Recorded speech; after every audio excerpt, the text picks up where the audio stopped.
ملک کے حالات کمزور ہیں، لیکن پھر بھی مایوس ہونا، آگے دیکھنا ہے، آگے دیکھنا ہے، اور یہ نہیں کہنا کہ یہ ملک، یہ صوبہ فلانے سیاستدان کا ہے تو فلانا فلانے سیاستدان کا ہے تو فلانا، نا نا نا نا نا نا۔ یہ جو خیبر پختونخوا ہے یہ حضرت بابا عبد الرحمان کا ہے، اور جو سندھ ہے وہ حضرت عبداللہ شاہ غازی کا ہے، اور پنجاب داتا علی اجمیری کا ہے۔ یہ تو ان لوگوں کا ہے، تو ان لوگوں کے دھرتی بھی کبھی کمزور پڑ سکتی ہے۔ یہ جب تک یہ نورانی وجود موجود ہے ہم کمزور پڑ جائیں، یہ ہو نہیں سکتا۔ یہی چراغ جلے گا تو روشنی ہوگی، اور بڑی جلدی اللہ تبارک و تعالی اس وطن عزیز پر رحم فرمائے گا۔ لیکن امید نہیں توڑنی چاہیے، کمزور نہیں پڑنا چاہیے، آگے دیکھنا چاہیے، اور رسول اللہ صلی اللہ علیہ وسلم نے جو ہمیں امید کا رستہ دکھایا ہے اس پر ہمیشہ گامزن رہنا چاہیے۔ حضور طائف تشریف لے گئے، 10 دن قیام کیا نبی پاک نے طائف میں۔ یہاں خطیب صاحب، پیر صاحب، مولوی صاحب وہ آدھا گھنٹہ لیٹ ہو جائے تو انتظار نہیں کرتے، کہتے ہیں جا رہا ہوں صاحب، آپ ٹائم پہ مائک نہیں دے رہے۔ 10 دن حضور نے تبلیغ فرمائی، ایک بندے نے بھی بات نہیں مانی۔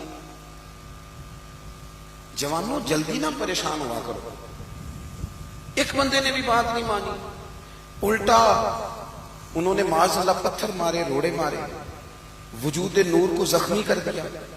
حضرت زید فرماتے ہیں جب واپس میں حضور کو لے کے آیا، ایک میدان میں، ایک باغ میں حضور کو بٹھایا، تو مجھے اتنی سخت تکلیف تھی ان کے رویے کی، میں نے عرض کی یا رسول اللہ صلی اللہ علیہ وسلم آپ دعا کریں یہ تباہ ہو جائے، کریں دعا۔ یہ ہمارے بزرگ، ان سے بھی ادب سے عرض کروں گا، اگر بچہ کسی غلطی پہ ہے تو اسے سمجھاتے بھی رہیں پر مایوس نہ ہو۔ رب بڑا کریم ہے، وہ دل پھیر دیا کرتا ہے۔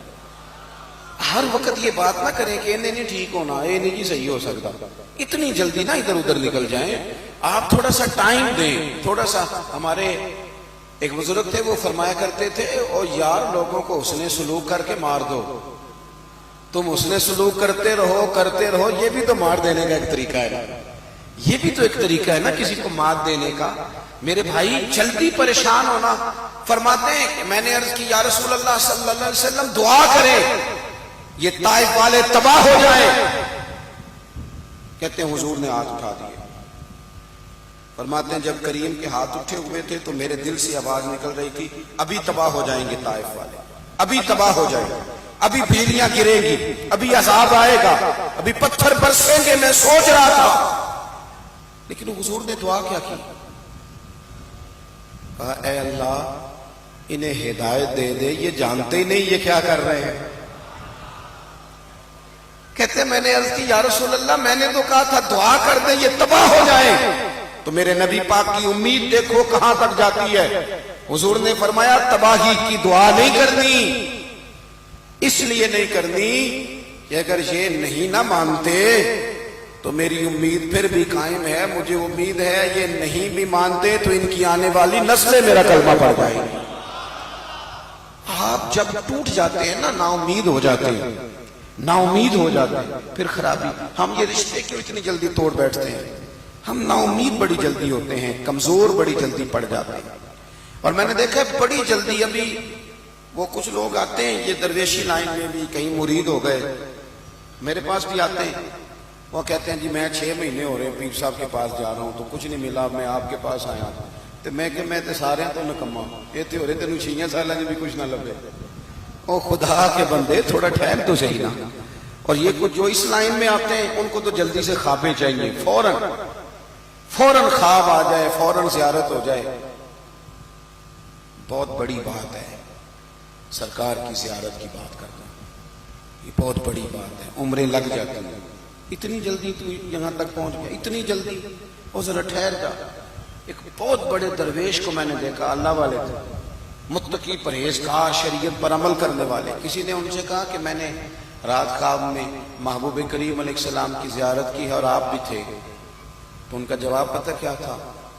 فرمانے لگے آپ مجھ سے محبت کرتے ہیں، آپ کی اس محبت کا نتیجہ ہے یہ بات، اللہ تعالیٰ کرے ایسا ہو جائے جیسے آپ فرماتے ہیں، لیکن مجھے اپنا پتہ ہے میں تو کسی نیک آدمی کی بزرگ کی محفل میں بیٹھنے کے قابل نہیں، اور اتنی بڑی بات فرمانے لگے آپ نے جو کہہ دیا وہ اپنے پاس رکھیے گا، یہاں تو خوابوں کی پٹاریاں کھلی ہوئی ہیں، جڑے محرم راز حقیقت دے وہ تے راز حقیقت کھول دے ہی نہیں، اے جنہ ویکھیا نہیں وہ کرن گلاں، جنہ ویکھ لیا وہ تے بول دے ہی نہیں۔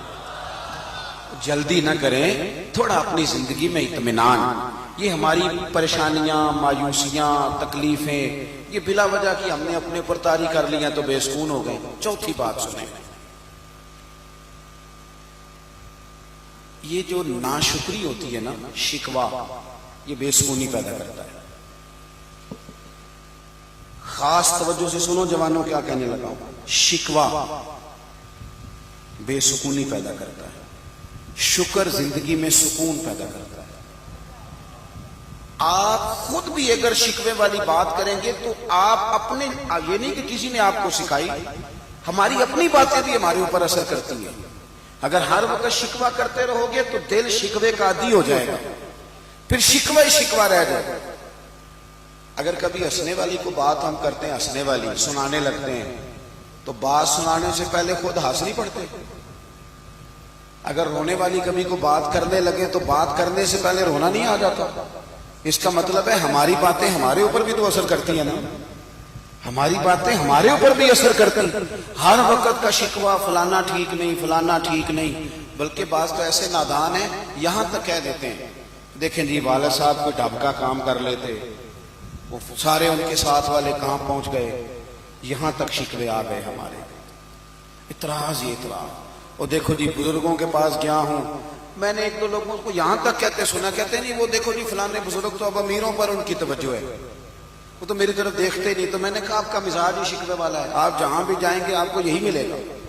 جب طبیعت ہے نا ہر وقت ناشکری کی، ہر وقت شکوے کی، خواہشات کا بے ہنگم ہجوم، وہ انسان کو پریشان کر دیتا ہے۔